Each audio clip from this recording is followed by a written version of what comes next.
જય શ્રી કૃષ્ણ. રાધે રાધે. મારી યુટ્યુબ ચેનલમાં તમારું હાર્દિક સ્વાગત છે.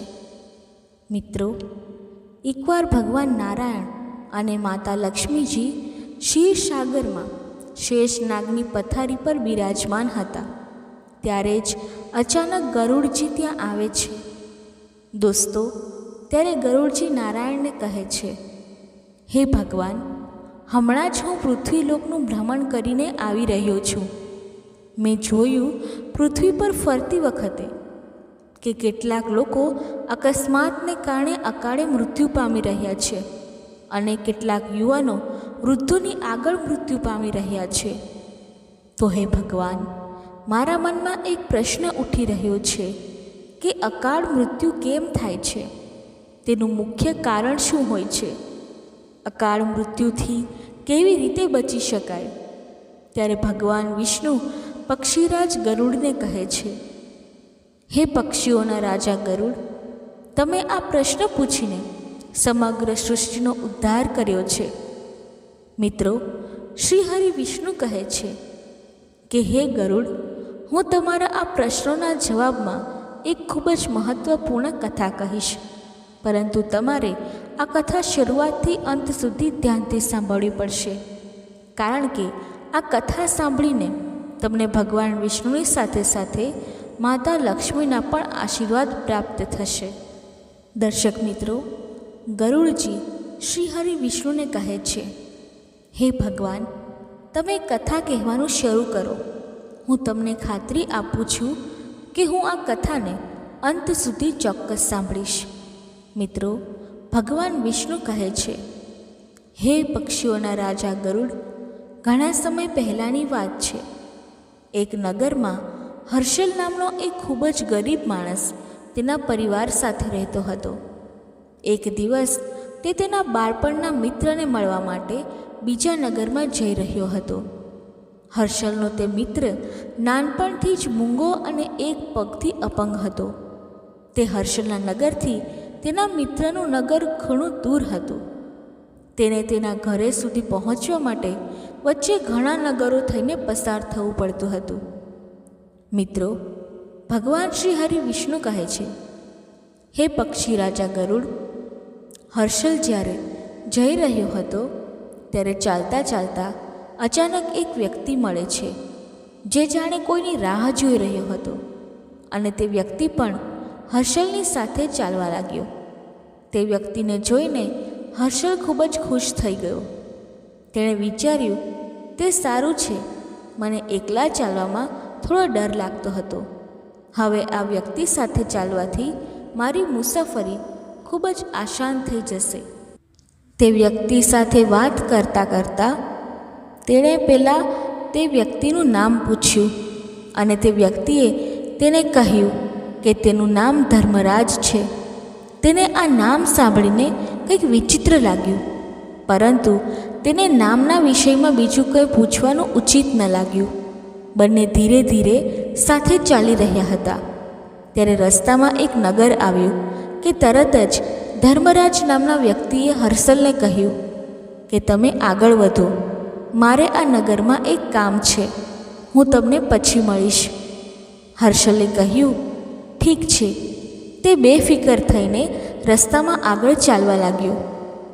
મિત્રો, કહે છે ગરુડજી, થોડા સમય પહેલાં તે નગરમાં આ ખબર ખૂબ ઝડપથી ફેલાઈ ગઈ કે એક આખલાએ એક વ્યક્તિને તેના શિંગડામાં ફસાવીને મારી નાખ્યો.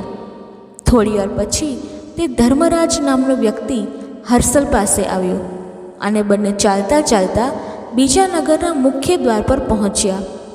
એ શહેરની બહાર એક ખૂબ જ વિશાળ મંદિર હતું.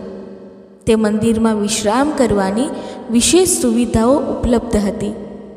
હર્ષલના મિત્રનું ઘર હમણાં પણ ત્યાંથી ઘણું દૂર હતું અને રાત પણ થવાની તૈયારીમાં હતી.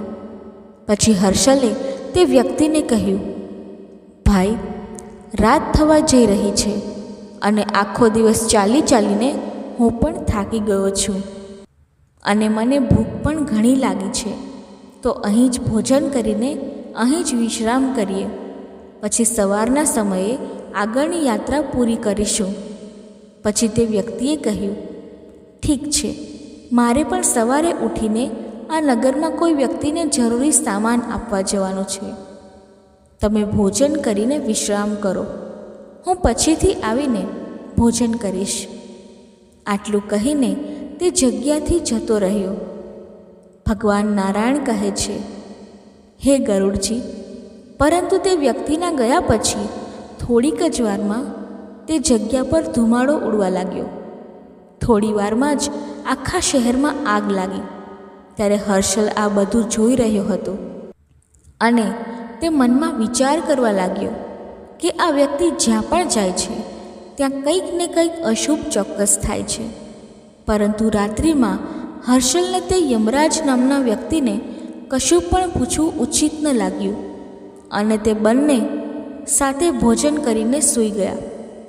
સવાર પડતાં જ બંને ફરી ચાલવા લાગ્યા અને થોડીવાર પછી તે બંને ફરીથી એક નગરના મુખ્ય દ્વાર પાસે પહોંચ્યા. ત્યારે તે વ્યક્તિએ ફરીથી હર્ષલને કહ્યું, તમે આગળ વધો. આ નગરમાં મારો એક મિત્ર રહે છે. મારે તેને મળવા જવાનું છે. મેં મારા મિત્રોને મળ્યા પછી હું તમને આગળ રસ્તામાં મળીશ. આટલું કહીને તે ધર્મરાજ નામનો વ્યક્તિ ત્યાંથી તરત જ ચાલ્યો ગયો. મિત્રો, ભગવાન નારાયણ કહે છે, હે પક્ષી રાજા ગરુડ, આ વખતે હર્ષલ આગળ ન વધ્યો. તે ત્યાં જ ઊભો રહીને તે વ્યક્તિની પાછળ જવા લાગ્યો, એ જોવા કે તે ક્યાં જાય છે અને શું કરે છે. ત્યારે જ અચાનક કેટલાક માણસોનો અવાજ આવવા લાગ્યો કે એક વ્યક્તિને સાપે ડંખ માર્યો છે અને તે જ સમયે તેમની મૃત્યુ થઈ ગઈ છે.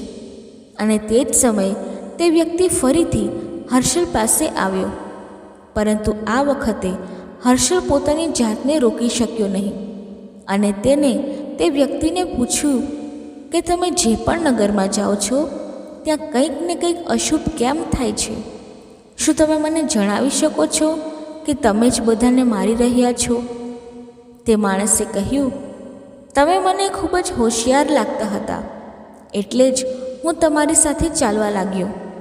પણ તું હજી સમજી શક્યો નથી કે હું કોણ છું. હર્ષલે કહ્યું, મેં સમજી ગયો છું, પણ મને થોડી શંકા થાય છે. જો તમે જ તમારો પરિચય આપો તો મારા માટે ખૂબ સરળ થઈ જશે. પછી તે વ્યક્તિએ કહ્યું કે હું યમરાજનો દૂત છું અને યમરાજના આદેશથી હું તે લોકોના જીવ લેવા આવ્યો છું જેમનું જીવન આ પૃથ્વી પર સમાપ્ત થઈ ગયું છે. જો કે હર્ષલને તે વ્યક્તિ વિશે પહેલેથી જ શંકા હતી કે તે વ્યક્તિ યમરાજના દૂત છે. વિષ્ણુજી કહે છે, હે ગરુડદેવ, યમરાજના તે દૂતના મોઢેથી આ બધી વાતો સાંભળીને તે ડરી ગયા. પણ તેણે ખૂબ હિંમત કરીને પૂછ્યું કે જો તમે ખરેખર યમદૂત છો તો તમે કહો, આગળ કોનું મૃત્યુ થવાનું છે? તે યમદૂતે જવાબ આપતા કહ્યું, આગળની મૃત્યુ તારા જ મિત્રની થવાની છે કે જેને તમે મળવા જઈ રહ્યા છો. તેના મૃત્યુનું કારણ પણ તમે જ બનશો. તે યમદૂતના મોઢેથી આવી વાતો સાંભળીને હર્ષલ ખૂબ જ ડરી ગયો અને વિચાર્યું કે જો ખરેખર આ યમરાજનો યમદૂત છે તો તેની વાત પણ સાચી હશે અને મારા બાળપણનો સૌથી સારો મિત્ર મારા કારણે મરી જશે. તેથી મારા મિત્રનો જીવ બચાવવા માટે સૌથી શ્રેષ્ઠ તો એ રહેશે કે આજે મારે તેને મળવા ન જવું જોઈએ. કમસે કમ હું તેના મૃત્યુનું કારણ તો નહીં બનું. દોસ્તો, ભગવાન નારાયણ કહે છે, હે ગરુડ, તે યમદૂતના મુખમાંથી આવા શબ્દો સાંભળીને હર્ષલને ખૂબ જ આશ્ચર્ય થયું અને દુઃખ થયું, કારણ કે યમદૂતે હર્ષલના વિચારો વાંચ્યા હતા, પરંતુ તેનાથી કોઈના વિચારો તેને જણાવવું શક્ય નથી. હવે હર્ષલને ખાતરી થઈ ગઈ કે આ ખરેખર યમરાજના યમદૂત છે અને તેના મિત્રના મૃત્યુનું કારણ બનશે. તેથી તે પાછો ફર્યો. પણ હર્ષલ જેવો પાછો ફર્યો, તેણે જોયું કે તેનો મિત્ર તેની તરફ ખૂબ જ ઝડપથી ચાલી રહ્યો હતો અને તેના મિત્રને આ રીતે આવતો જોઈને હર્ષલને લાગ્યું કે તે તેનો મિત્ર છે.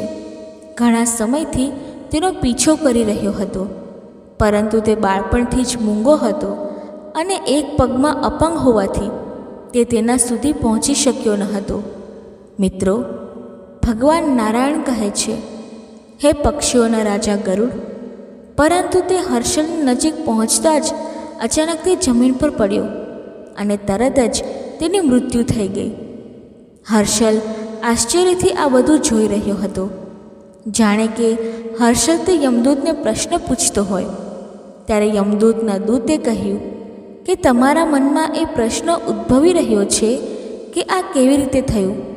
ત્યારે યમદૂતના દૂતે કહ્યું, તમારા મિત્રએ તમને છેલ્લા નગરમાં જોઈ લીધો હતો અને તે ત્યાંથી જ તમારી પાછળ આવી રહ્યો હતો, પરંતુ તે મૂંગો અને લંગડો હોવાના કારણે તમારા સુધી પહોંચી શક્યો નહીં.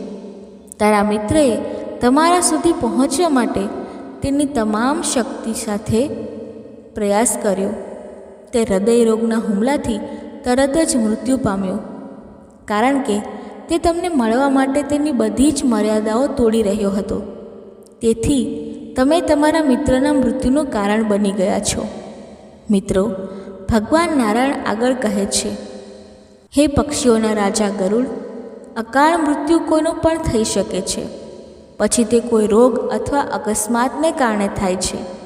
પરંતુ ઘણા લોકો ઘણીવાર એવું જ વિચારે છે કે તેમની સાથે આવું ક્યારેય ન થવું જોઈએ. પરંતુ અકાલ મૃત્યુનું કારણ અનેક જન્મમાં કરેલા પાપનો પરિણામ જ હોય છે. આત્મહત્યા કરવાવાળા મનુષ્યની આત્મા પૃથ્વીલોક પર ત્યાં સુધી ભટકતી રહે છે જ્યાં સુધી તે તેના જીવનમાં કરેલા કર્મ ભોગવી ન લે. જો કોઈ વ્યક્તિ અકાળે મૃત્યુ પામે છે તો એવા વ્યક્તિની આત્માને ન તો નરકમાં સ્થાન મળે છે અને ન તો સ્વર્ગમાં સ્થાન મળે છે. તેથી મિત્રો, ભગવાન નારાયણ કહે છે કે આત્મહત્યા કરવી જોઈએ નહીં. અકાળે મૃત્યુથી બચવા માટે લોકોએ નદી કે તળાવમાં પિંડ તર્પણ અવશ્ય કરવું જોઈએ. તેમજ અકાળે મૃત્યુ પામેલા વ્યક્તિની આત્માની મનોકામના પૂર્ણ કરવા પિંડદાન અને દાન જેવા સત્કર્મો કરવા જોઈએ, જેથી તે વ્યક્તિની આત્માને શાંતિ મળે. દોસ્તો, ભગવાન નારાયણ કહે છે, હે પક્ષીઓના રાજા ગરુડ. અકાળે મૃત્યુ અથવા આત્મહત્યાના કારણે જે લોકો પોતાના જીવનનું બલિદાન આપે છે, તેમના પરિવારના સભ્યોએ 3 કે 4 વર્ષ સુધી આ સત્કર્મ કરવું જોઈએ. ત્યારે અકાળે મૃત્યુ પામેલા વ્યક્તિની આત્માને મોક્ષ મળે છે. મિત્રો, ભગવાન નારાયણ ગરુડજીને કહે છે કે હે ગરુડદેવ, તમને તમારો જવાબ મળી ગયો હશે. ત્યારે પક્ષીઓના રાજા ગરુડજી ભગવાન નારાયણને કહે છે કે હે પ્રભુ, તમે આપેલું આ જ્ઞાન સમગ્ર બ્રહ્માંડમાં ફેલાવીશ. મિત્રો, કથા બોલતી વખતે જો મારાથી કોઈ ભૂલ થઈ હોય તો હું ક્ષમા માગું છું અને આશા રાખું છું કે તમને આ કથા પસંદ આવી હશે. જો તમને આ કથા પસંદ આવી હોય તો વિડીયોને લાઈક કરી ચેનલને સબસ્ક્રાઈબ જરૂરથી કરજો અને કમેન્ટ બોક્સમાં જય શ્રી હરિવિષ્ણુ જરૂરથી લખજો. ધન્યવાદ. જય શ્રી કૃષ્ણ. રાધે રાધે.